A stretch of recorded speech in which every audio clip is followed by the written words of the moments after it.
शिव महापुराण जी की कथा के क्रम में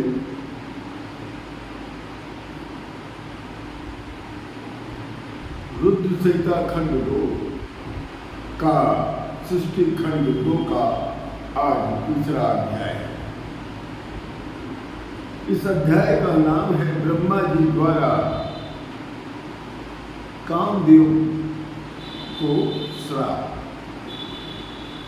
इस अध्याय में कामदेव जी के उत्पन्न होने के उपरांत उनके नाम का नामकरण किया गया और कामदेव ने आज इसी अध्याय में जो ब्रह्मा जी के द्वारा प्राप्त था वरदान, उसका उसने प्रयोगात्मक प्रयोग कर दिया। इस अध्याय में कुल 78 श्लोक है। जब कामदेव का जन्म हुआ तब दक्ष, मारीच आदि ऋषियों ने कामदेव का नामकरण किया और कहा कि हे कामदेव, आप उत्पन्न होते ही हम लोगों के साथ साथ आपने ब्रह्मा जी के मन को भी मथ लिया। आपने जन्म लेते ही हम सभी लोगों के मन को मथने का आपने प्रयत्न किया, जिस कारण आपका नाम मनमथ होगा। आप मनमथ के नाम से भी जाने जाएंगे। अर्थात कामदेव का जो पहला नाम था वो मनमथ था। इस जगत में तुम्हारे समान कोई सुंदर भी नहीं है और न तुम्हारे समान कोई सुंदर भी होगा, इसलिए तुम काम के नाम से भी जाने जाओगे। अर्थात कामदेव का दूसरा नाम पड़ा था कामदेव। पहला नाम था मनमथ, दूसरा पड़ा सुंदरता, अधिक सुंदर होने के कारण। तीनों लोक में कामदेव से भी कोई सुंदर नहीं है, इसलिए उसका नाम दूसरा नाम कामदेव पड़ा। चूंकि वो ब्रह्मा के मन से उत्पन्न, कामदेव जो था ब्रह्मा के मन से उत्पन्न था, इसलिए उसका नाम तीसरा नाम मनोमय पड़ा। और चूंकि उसके अंदर अहंकार सबसे अधिक था। अहंकार किस चीज का? सुंदरता का। सुंदरता के कारण उसके अंदर अधिक अहंकार था, जिस कारण उसका चौथा नाम कंदर्प पड़ा। पांचवा नाम इसका जो मदन पड़ा वो इसलिए पड़ा कि सबको ये अपने काम में मदमस्त कर लेगा, इसलिए इसका नाम मदन भी पड़ गया। इसके समान कोई पराक्रम नहीं होगा। सुंदरता का पराक्रम इसके सामने किसी का भी नहीं चलेगा, इसलिए इसको सर्वव्यापी कहा गया। सब दक्ष सहित सभी ऋषियों ने कहा कि हे कामदेव, तुमको एक उत्तम कामनी कन्या दक्ष प्रजापति, जो ब्रह्मा जी के पुत्र हैं, वो आपको प्रदान करेंगे। ब्रह्मा देव के मन से उत्पन्न हुई परम सुंदरी कन्या एक संध्या के नाम से भी जानी जाती है। जब कामदेव का उत्पत्ति हुई थी, उसी समय एक परम मोहिनी, मन को मोहने वाली सबसे अधिक सुंदर कन्या थी, जिसका नाम संध्या था। ये सब सुनने के बाद, ये सब जानने के बाद कामदेव के मन में चिंतन पैदा हो। वो सोचने लगा, एकाग्रचित्त होकर उसने अपने मन को सोचना प्रारंभ किया कि मेरे पास तो ब्रह्मा जी के द्वारा दिया गया 5 अस्त्र हैं। ब्रह्मा जी के द्वारा मुझे तो प्राप्त 5 अस्त्र हैं, पहला हर्षण, दूसरा रोचन, तीसरा मोहन, चौथा शोषण और पांचवा मारण। ये पांचों वस्त्र मिलकर सभी मुनियों को भी मोहित कर देंगे, ऐसा वरदान हमको प्राप्त है।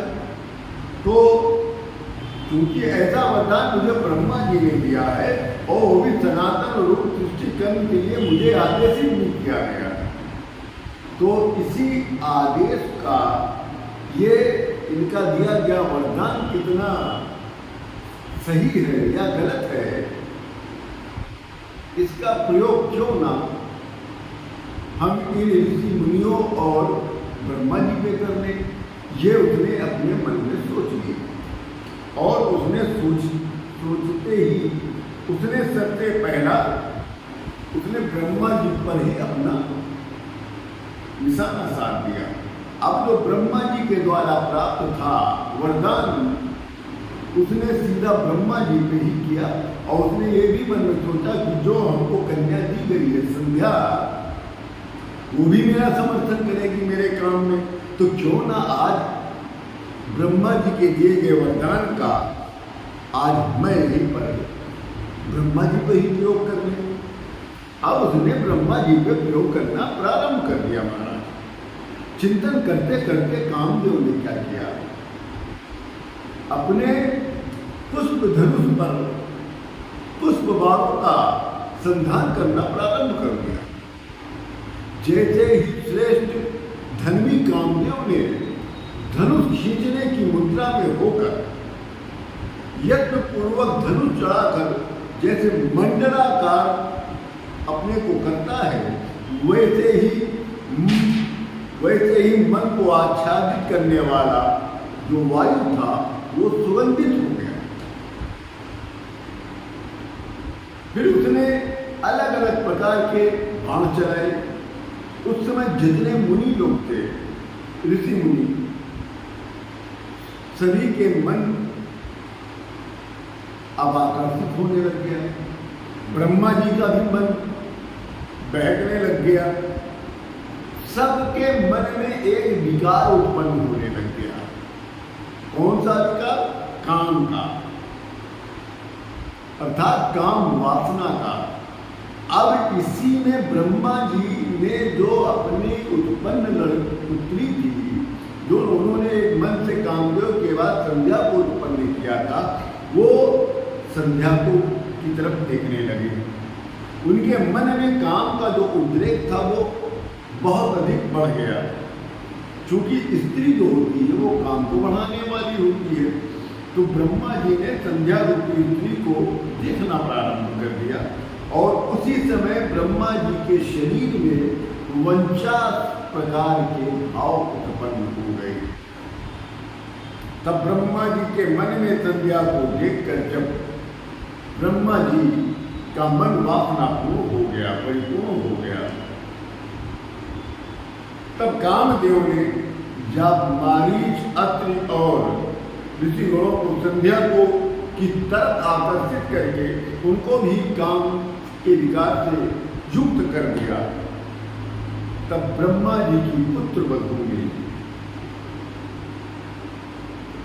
अपने पिता सहित भाइयों को जब काम वासना से पीड़ित देखा, जब ऐसी अवस्था में देखा, तो उसने धर्म की रक्षा के लिए उसने शिव जी को याद किया, शिव जी का स्मरण किया, शिव जी की स्तुति की।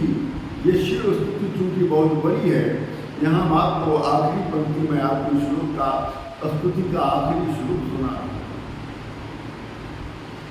रक्ष रक्ष महादेव पापानां दुष्टराहिता मात पितायं तथा चोगे भ्रातरः पाप बुद्धया। ब्रह्मा जी की पुत्र वधू कहती है कि हे सदाशिव परमात्मा, इस भयंकर पाप से मेरे मेरी रक्षा करिए। इस समय मेरे पिता, मेरे भाई लोग की जो बुद्धि है वो पापमय हो गई है। अतः हे ईश्वर, आप मेरी रक्षा करें। तब भगवान शिव जी प्रसन्न होकर प्रकट होते हैं और हंसते हुए बोलते हैं, जो भी सब शिव की माया है।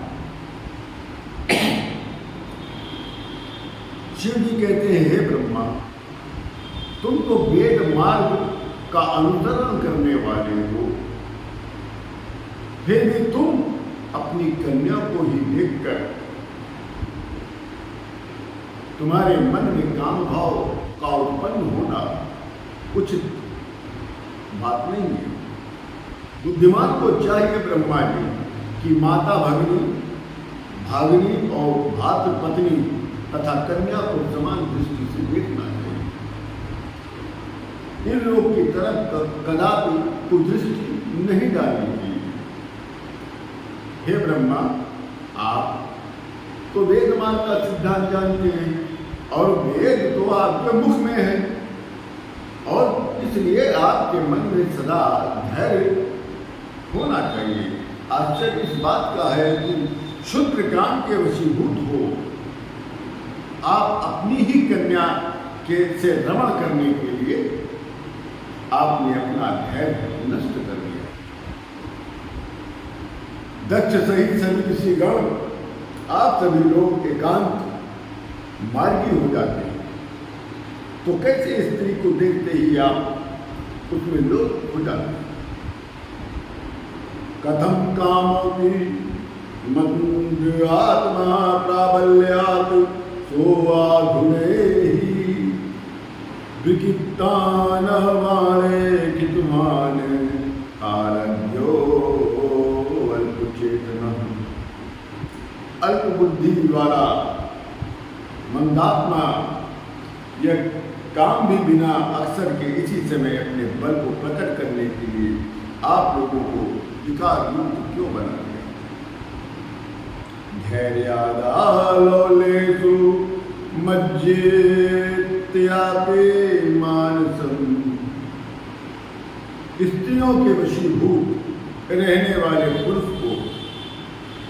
के श्रुत को धिक्कार है। स्त्रियों के वशीभूत रहने वाले पुरुष के श्रुत को धिक्कार है। भगवान शिव जी की बातों को सुनकर ब्रह्मा जी लज्जित हो गए, उनका शरीर पानी पानी हो गया। ब्रह्मा जी शिव जी की बातों को सुनकर काम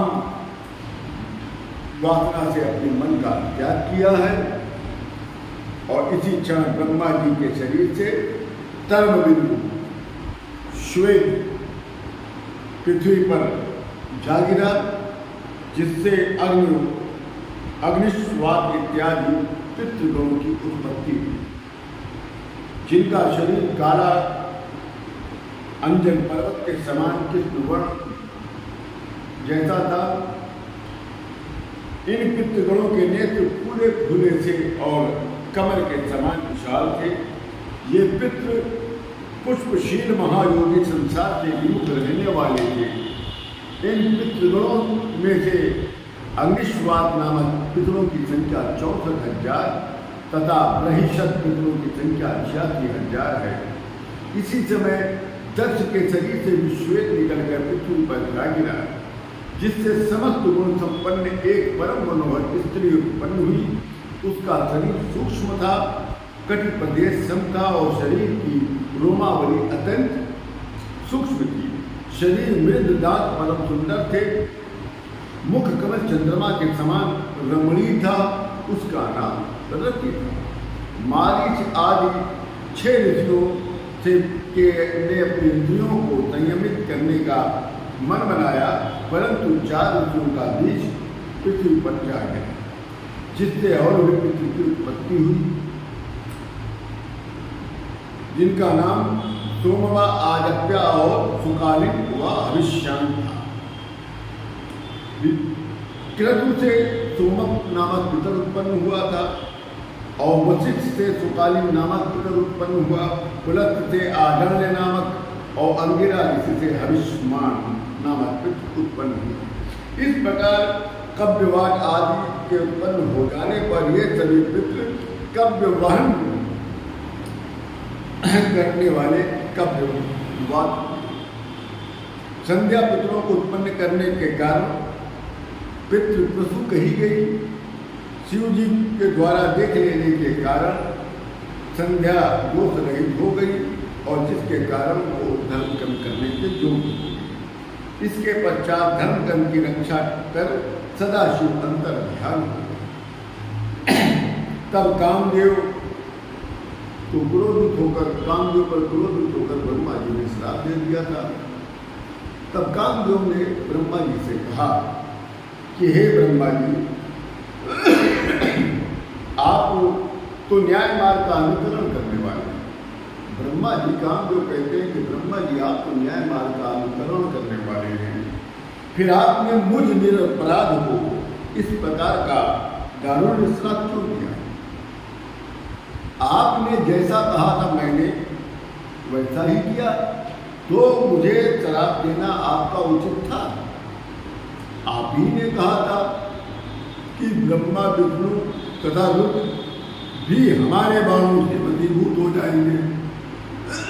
मैंने तो मात्र आपके द्वारा दी गई वचन को सिद्ध करने लग गया था, जिसमें मेरा रंच मात्र भी अपराध नहीं है। फिर आपने मुझे श्राप क्यों दे दिया? हे ब्रह्मा, आपका ये श्राप अत्यंत दारुण है, दुख देने वाला है। तब ब्रह्मा जी ने कहा कि हे कामदेव, संध्या हमारी ही कन्या है और तुमने इसी को उद्देश्य बनाकर आपने अपने काम का मुझ पर ही लक्ष्य साधा। जो अपना आपने बाण चलाया था वो बाण संध्या रूपी नामक था, इसलिए मैंने तुम्हें श्राप दिया। हे काम, मेरा क्रोध अब शांत हो गया है, इसलिए अब मेरी बात को ध्यान में सुनो, संशय मत करो, सुख से रहो और भय को त्यागो। तो भस्म भूत्वा मदन भर्ग लोचन वाहिना तदा सा एव भवता शरीरम प्राप्स्याति। एक समय ऐसा आएगा कामदेव कि जब तुम महादेव की त्रिनेत्र से निकली नेत्राग्नि से तुम भस्म हो जाओगे। उसी के बाद तुम्हें पुनः नया शरीर प्राप्त होगा। तब शंकर भगवान का विवाह होगा। ब्रह्मा जी को बातों को सुनकर कामदेव ब्रह्म मानस पुत्र कामदेव प्रसन्न हुआ। तो ब्रह्मा जी ने कहा उसी समय आप हमारे दिए गए श्राप से मुक्त हो जाएंगे। और इतना कहने के बाद सभी लोग दक्ष सहित कामदेव भी और जितने ऋषि मुनि थे सभी लोग अपने अपने धाम को ओम नमः शिवाय मंत्र का जाप करते हुए अपने अपने धाम को चले गए। इसी के साथ मैं अपने वाणी को विराम देता हूँ। जय जय सिया राम। ओम पार्वती पते नमः। हर हर महादेव।